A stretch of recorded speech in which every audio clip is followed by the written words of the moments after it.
ఖమ్మం జిల్లా కొణిజర్ల మండల కేంద్రం పోలీస్ స్టేషన్ సమీపంలో ఫోటోగ్రాఫర్ జానీమియా అనే వ్యక్తి నివాసంలో ఇంటి తాళాలు పగలగొట్టి దొంగలు 3 తులాల బంగారం, 100 గ్రాముల వెండి, 20,000 రూపాయల నగదు అపహరించారు.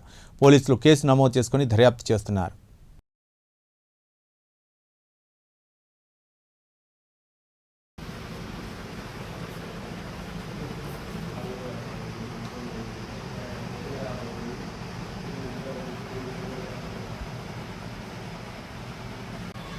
సార్ రండి సార్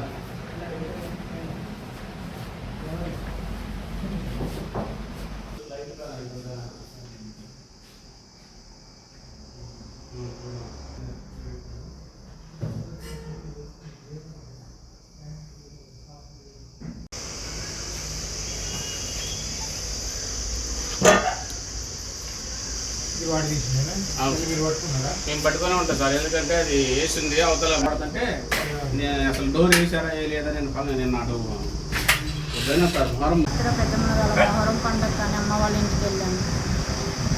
నల్లపూసల తాడు, 20,000 రూపాయలు కెమెరా వచ్చేసి 10 తులాలు పట్టింది. మీరు వాళ్ళు ఎటు నుంచి వచ్చారు, ఎట్లా పోయారు లోపలికి? వెనక డోర్ నుంచి వెళ్ళారు. వెనక డోర్ నుంచి వెళ్ళి బాత్రూంలో చీర కట్టుకొని అటు నుంచి దిగి వెళ్ళారు. ఎంత ఉంటే మొత్తం డబ్బులు అయితే ఇది కాస్ట్? బంగారం కాస్ట్ అంటే ఇప్పుడున్న రేట్లు 3 తులాల వెనక్కి వచ్చింది. సో పట్టీలు పోయినాయి, ఇంకేం ఇక మేము చూస్తే అర్థమవుతుంది. ఆ పాప దిద్దులు ఉండే, ఆ పాప దిద్దులు అవి సరే.